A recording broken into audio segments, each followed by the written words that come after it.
الحمد لله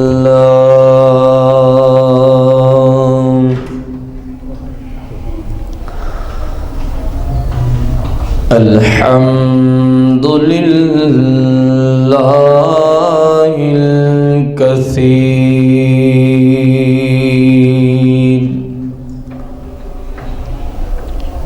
والصلاة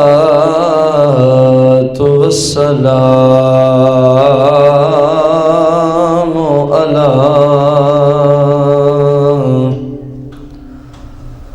على سيد الأولين والآخرين وعلى آله وأصحابه وأزواجه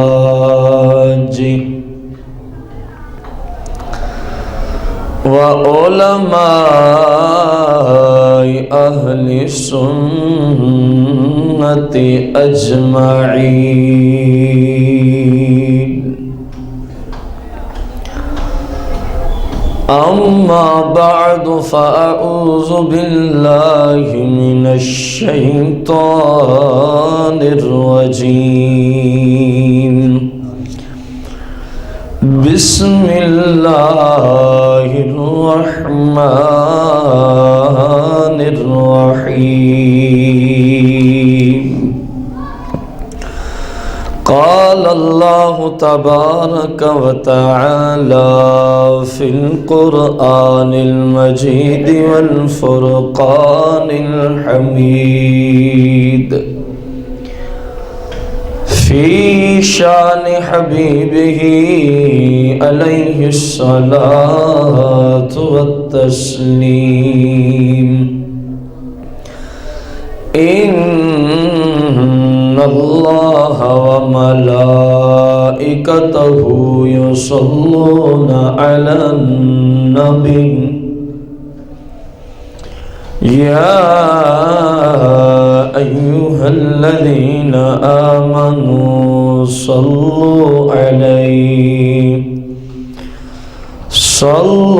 عليه وسلموا تسلیما. احباب درود و سلام کا نذرانہ پیش کریں. الصلاة والسلام علیک یا سیدی یا رسول اللہ. الصلاة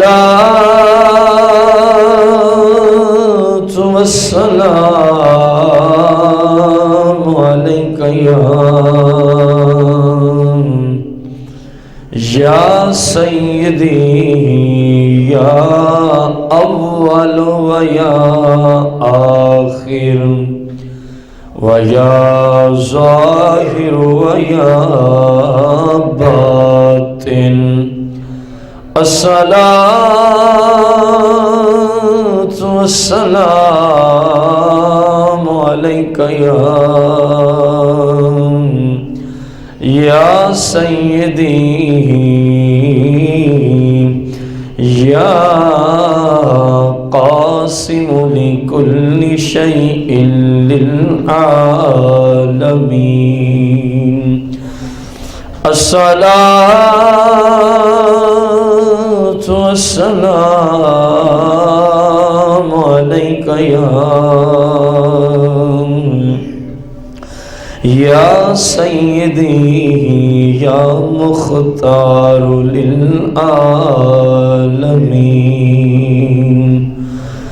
الصلاة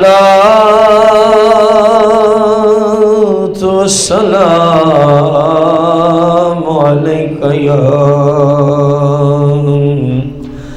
یا سیدی یا سمیع یا بصیر.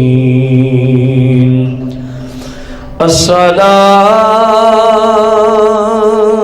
والسلام عليك يا سيدي يا حاضر ويا ناظر للعالمين الصلاة والسلام عليك يا سيدي يا رحمة للعالمين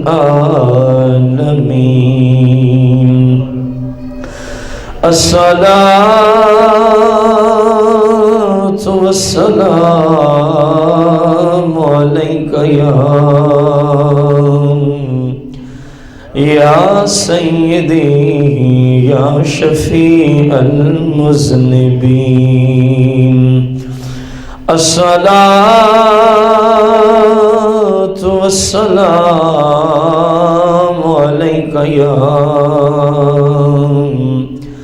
يا سيدي يا جد الحسن والحسين مولاي صل وسلم دائما أبدا على حبيبك خير الخلق كلهم.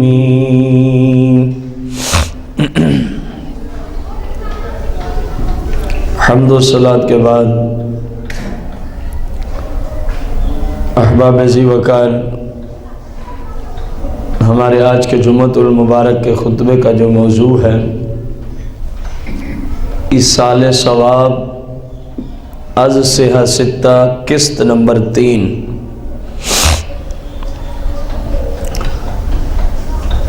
آپ احباب کو شروع سے ہم عرض کرتے آ رہے ہیں پہلی قسط سے کہ مسلمانوں کے نزدیک ایصال ثواب کی فقط اتنی تعریف ہے، شریعت کی روشنی میں کوئی نیک کام کر کے اس کا ثواب کسی ایسے شخص کو بھیج دیا جائے جو مسلمان ہو۔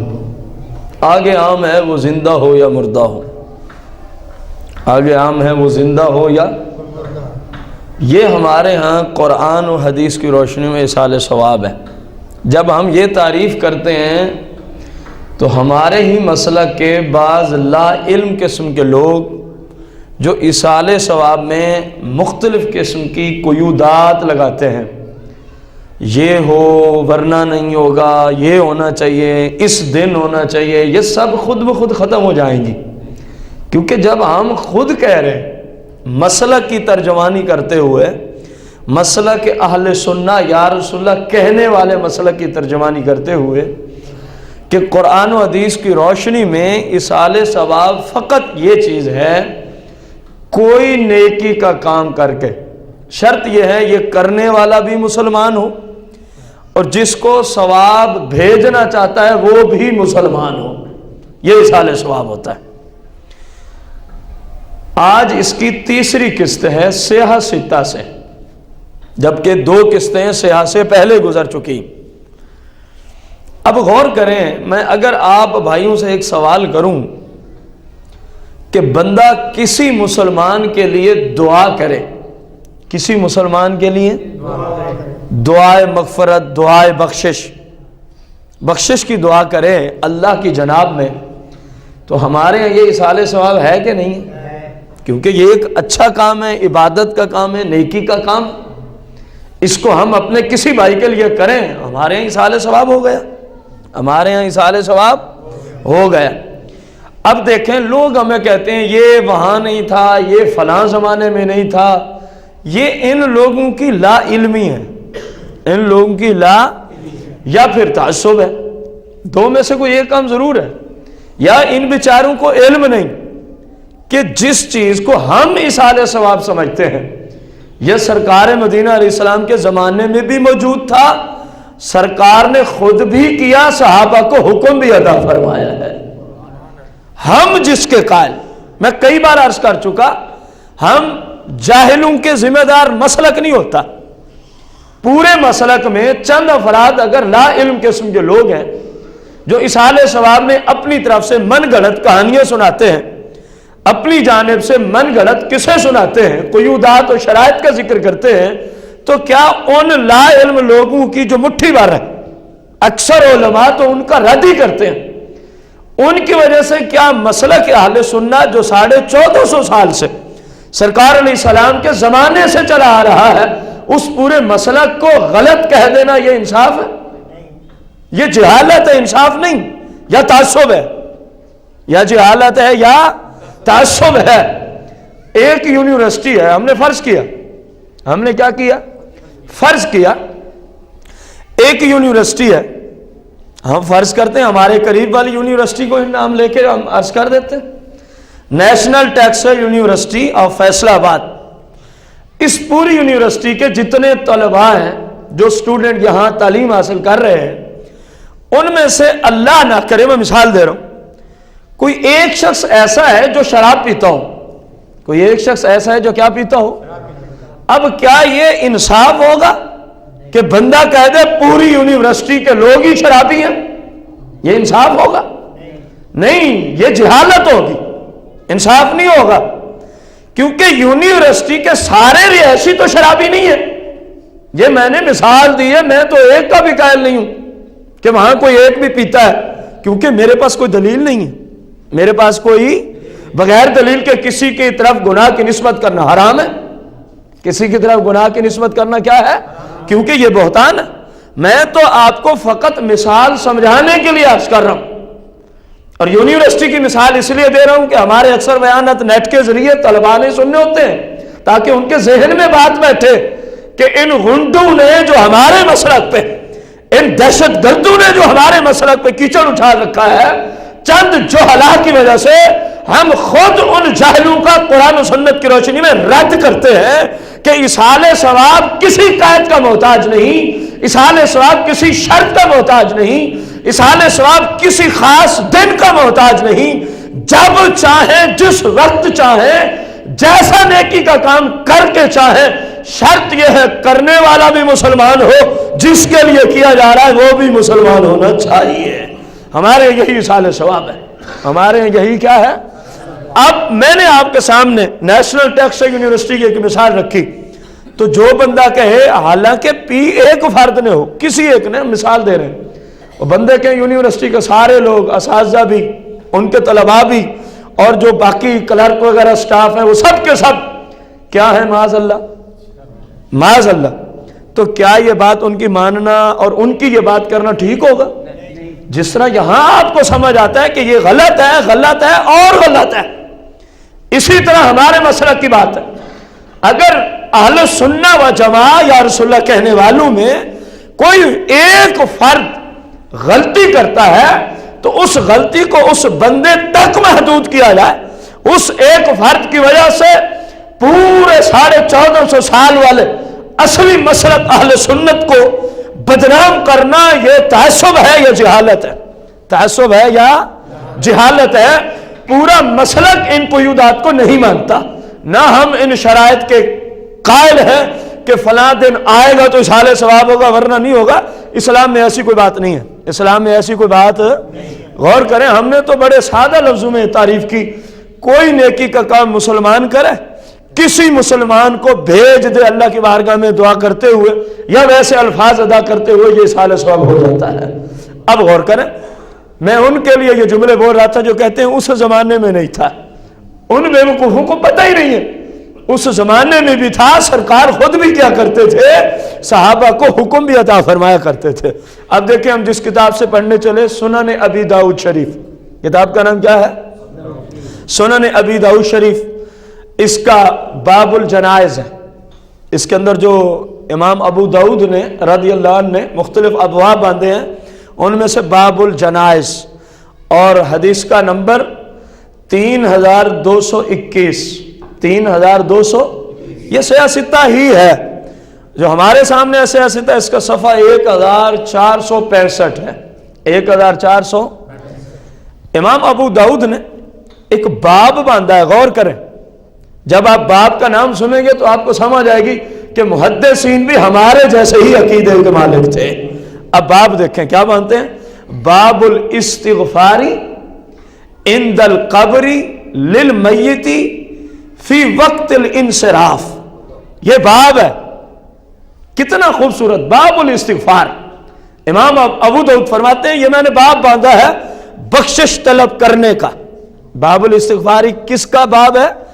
بخشش طلب کرنے کا۔ کس جگہ؟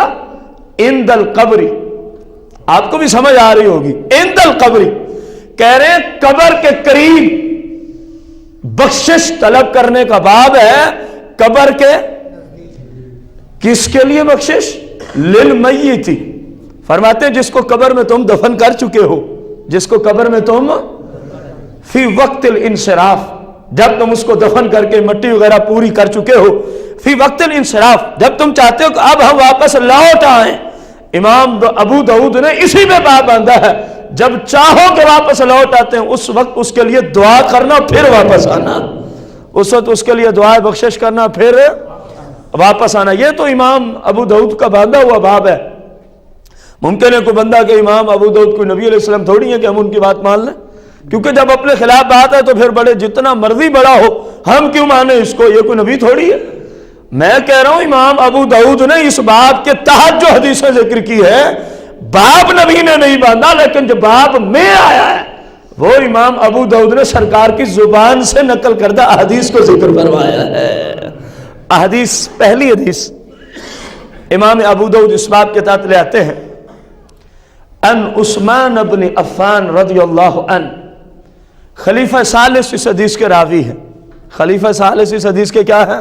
جن کی روایت پہ شک بھی نہیں کیا جا سکتا، ورنہ مسلمانوں کا اگر ابتدائی تیسرا خلیفہ ہی معاذ اللہ اس قابل نہ ہو کہ وہ حدیث روایت کر سکے تو پھر مسلمانوں کی رہنمائی کس نے کرنی تھی؟ سرکار کا صحابی ہے۔ سرکار مدینہ علیہ الصلوۃ والتسلیم نے اپنی 2 شہزادیوں کا، کتنی کا؟ ایک دی وفات پا گئی، دوسری کا نکاح کر دیا، وہ وفات پا گئی۔ سرکار کے پاس اس وقت غیر شادی شدہ اور بیٹی نہ تھی، کیونکہ 4 ہی بیٹیاں تھیں، ایک باقی 2 کی شادی ہو چکی تھی۔ اب سرکار کے الفاظ سنیں، آپ نے فرمایا اے عثمان کاش کہ میری 40 بیٹیاں ہوتی۔ ایک روایت میں کتنی بیٹیاں ہوتی؟ اے عثمان میں تیرے نکاح میں ایک دیتا، وہ فوت ہو جاتی، میں دوسری دے دیتا، وہ فوت ہو جاتی، عثمان میں تیسری دے دیتا، وہ فوت ہو جاتی، میں چوتھی دے دیتا، حتیٰ کہ 40 ہی تیرے نکاح میں دے دیتا۔ جس کو سرکار اتنی بڑی عزت کی نگاہ سے دیکھے وہ بندہ اس حدیث کا راوی ہے، وہ بندہ اس حدیث کا کیا ہے؟ جس کے بڑے عظیم اسلام پہ احسانات ہیں قرآن و سنت کی روشنی میں۔ غور کریں، سیدنا عثمان بن عفان رضی اللہ عنہ، جن کو ذوالنورین کا لقب بھی ملا ہے۔ کون سا لقب ہے؟ ذوالنورین، 2 نوروں والا۔ ذوالنورین کا معنی کیا ہے؟ کیوں کہا جاتا ہے بھائی؟ اور بھی سرکار کے صحابہ ہیں، ان سے شان میں بڑے بڑے صحابہ ہیں، پہلا اور دوسرا خلیفہ ان سے شان میں افضل ہیں، ان کو تو کوئی بندہ نہیں کہتا ذوالنورین، 2 نوروں والا۔ بھائی عثمان غنی کو اس لیے کہتے ہیں کہ سرکار کی نسل پاک میں سے 2 بچیاں یکے بعد دیگرے ان کے کس میں آئیں؟ نکاح میں آئیں، سرکار کی بیٹیاں، کیونکہ سرکار کی اولاد نور والی ہے۔ سرکار کی اولاد کیا ہے؟ نور علی نور، تو جن کے نکاح میں گئی ان کو بھی نور علی نور بنا دیا ہے۔ اور کتنے غدار ہیں وہ لوگ، عثمان غنی کو ذوالنورین کہتے ہیں سٹیجو میں بیٹھ کے، وہ بھی کہتے ہیں، لیکن جس نور کے تصدق سے اس کو ذوالنورین کہہ رہے ہیں، جن کے توسل سے وہ ذوالنورین بنے ہیں، جب سرکار کی بات آتی ہے تو پھر بکواس کرتے نہیں، وہ ہمارے جیسے ہی بشر ہے، جہالت کے نہیں ہیں۔ خود غور کریں، ادھر کہتے ہیں عثمان غنی ذوالنورین ہے، پوچھا جائے کیوں؟ کہتے ہیں سرکار کی 2 بیٹیوں سے جو نکاح ہوا ہے، 2 نوروں والا، جن کی بیٹیوں سے نکاح ہو جائے ان کی وجہ سے وہ 2 نوروں والا بنے، تو جن کا سارا نور ہے وہ تمہارے جیسا بشر کیسے ہو گیا؟ وہ بھی نور علی نور ہے، وہ بھی نور علی۔ عثمان غنی کیا فرماتے ہیں؟ قال کان النبی صلی اللہ علیہ وسلم۔ اب غور کریں عثمان غنی نے جملے کیسے لوٹائے؟ کان النبی صلی اللہ علیہ وسلم، کہہ رہے ہیں سرکار کی یہ عادت کہہ رہے ہیں کان النبی صلی اللہ علیہ وسلم، سرکار کی عادت ہی یہی تھی. کیا تھی بھائی؟ اذا فارغ من دفن المیت، جب کسی میت کا جنازہ پڑھاتے، اذا فارغ من دفن المیت، اور میت کو دفن کرنے سے فارغ ہو جاتے. جس طرح آپ جاتے ہیں کسی کو دفن کرنے، مٹی وغیرہ ڈال کے جب اوپر پوری ہو گئی تو بندہ کیا ہو گیا؟ دفن کرنے سے فارغ. عثمان غنی رضی اللہ عنہ سرکار کی عادت کا ذکر کر رہے ہیں کہ کان النبی صلی اللہ علیہ وسلم اذا فارغ من دفن المیت، جب بھی سرکار کسی جنازے کے ساتھ تشریف لے جاتے اور اس کا جنازہ پڑھاتے، اس کے بعد اس کو دفن کراتے، جب دفن سے کیا ہو جاتے؟ وقف علیہ، سرکار اس کی قبر پہ ٹھہر جاتے. وقف علیہ، سرکار اس خوش نصیب کی قبر پہ، وہ کیوں نہ خوش نصیب ہو جس کی قبر پہ سرکار دو عالم تشریف فرما ہے، جن کی قبر پہ سرکار دو عالم کیا ہے؟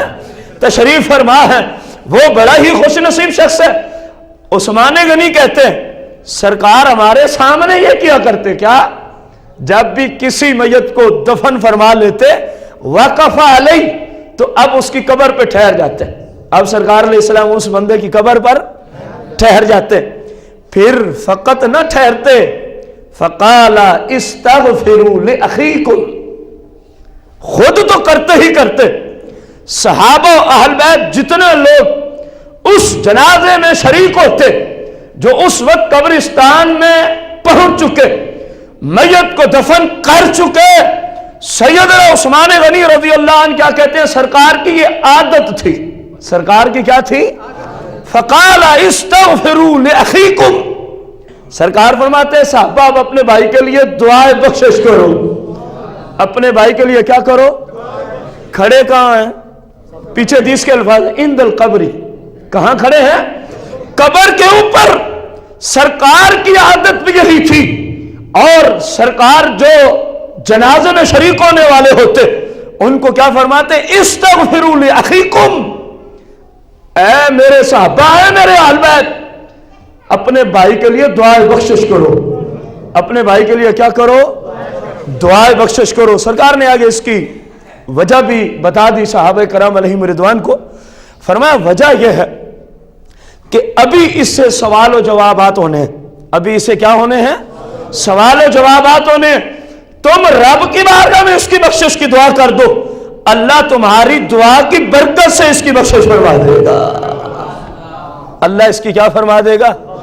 کیسا بدبخت ہے وہ انسان، کیسا نجس و پلید ہے وہ انسان، کتنا بڑا اسلامی غنڈہ ہے وہ شخص، کتنا بڑا دہشت گرد ہے وہ شخص، اسلام میں دہشت گردی اور غنڈہ گری کو پھیلا رہا ہے.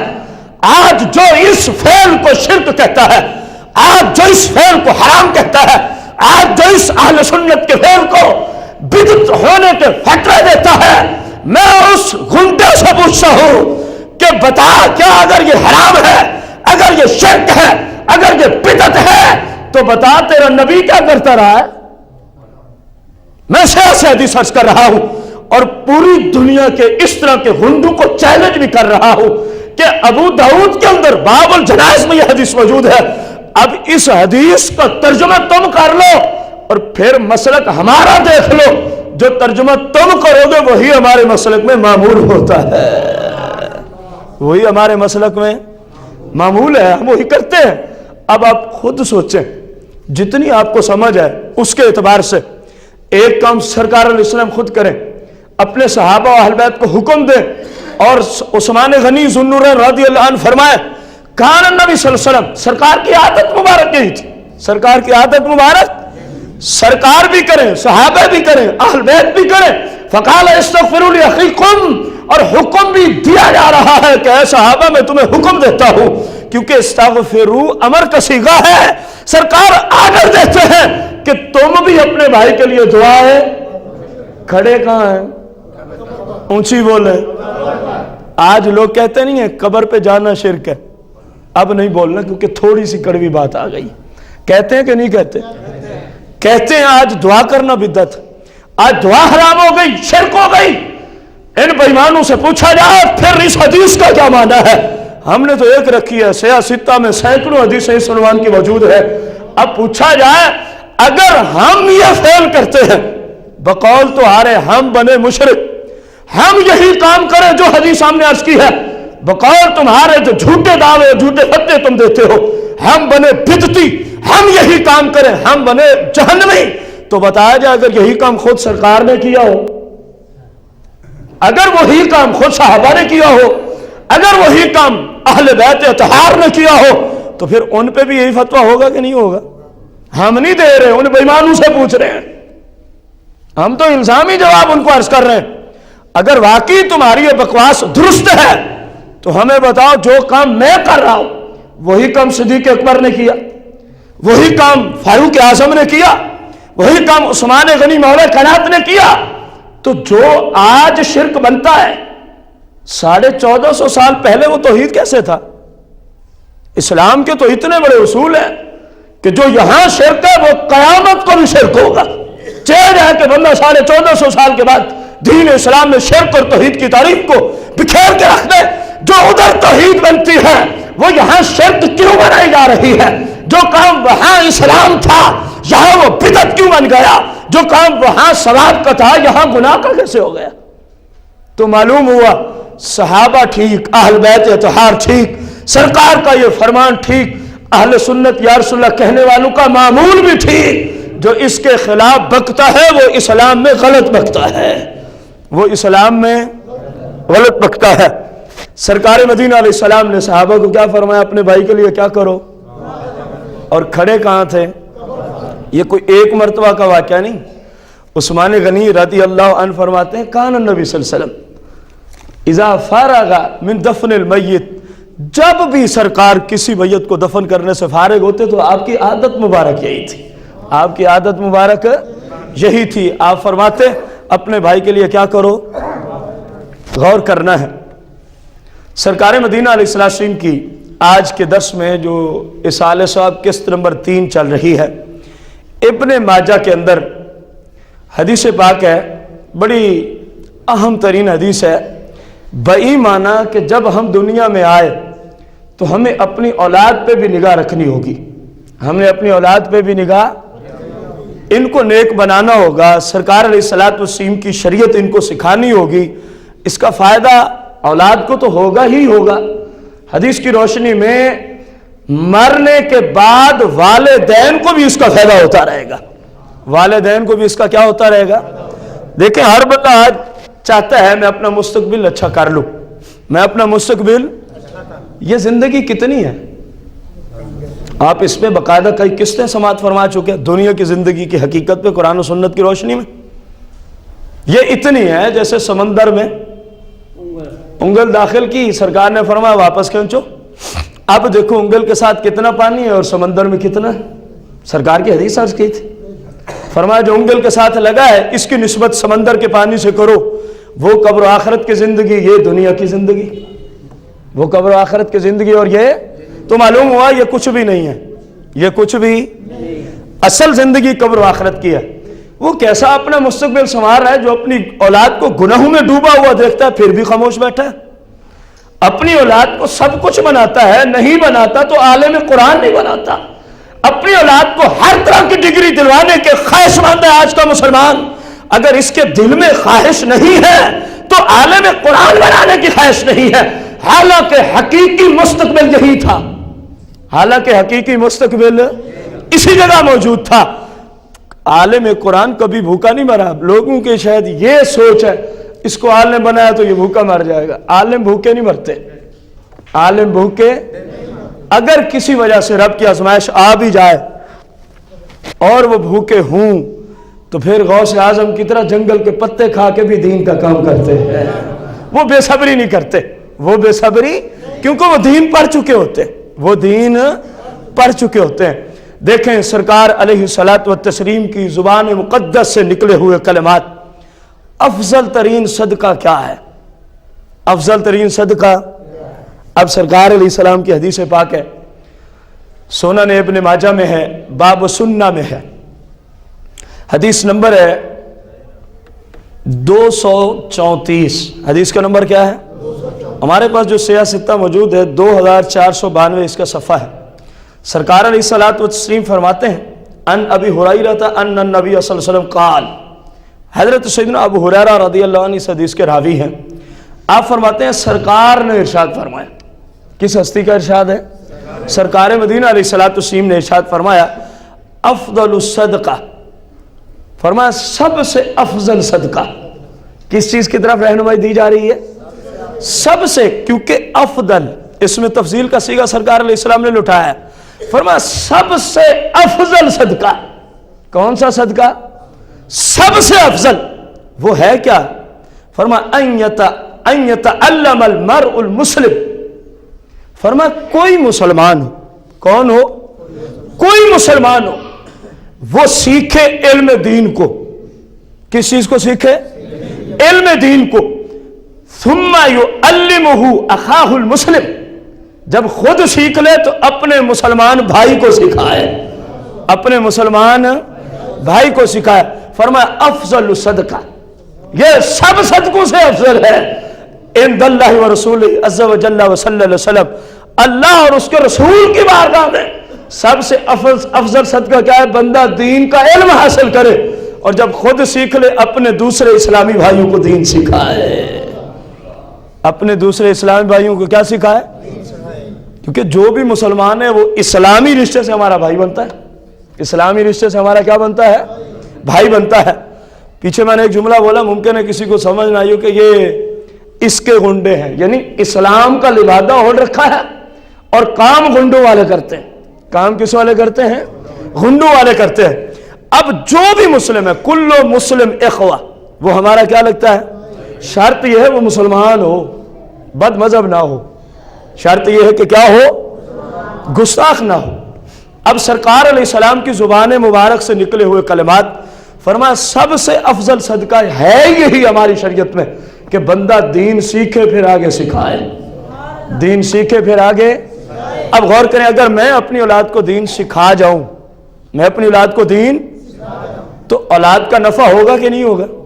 کس نمبر 1 کے اندر مسلم شریف کی حدیث آپ نے سماعت فرمائی، اذا مات الانسان انقطع عمله قل الا من ثلاثہ.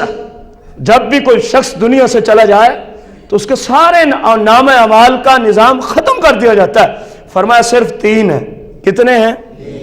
ان میں سے ایک تھا صدقہ جاریہ، اور دوسرا تھا ایسا علم جو علم نافع ہو، یعنی لوگوں کو دین سکھا گیا ہو سادہ لفظوں میں، اور تیسرا کیا تھا؟ والدین صالح یدعو لہ، یا ایسی اولاد چھوڑ گیا جو نیک کار ہے اور اپنے والدین کے لیے دعا کرتی رہتی ہے.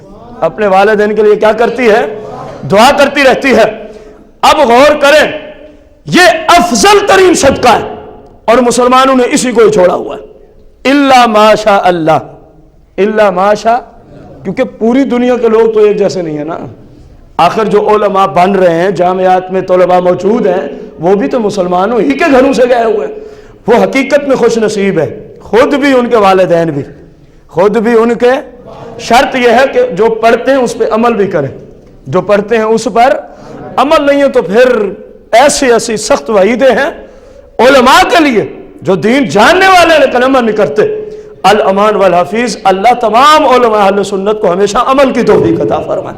اب غور کریں، سرکار فرما رہے ہیں سب سے بڑا صدقہ، افضل صدقہ یہ ہے.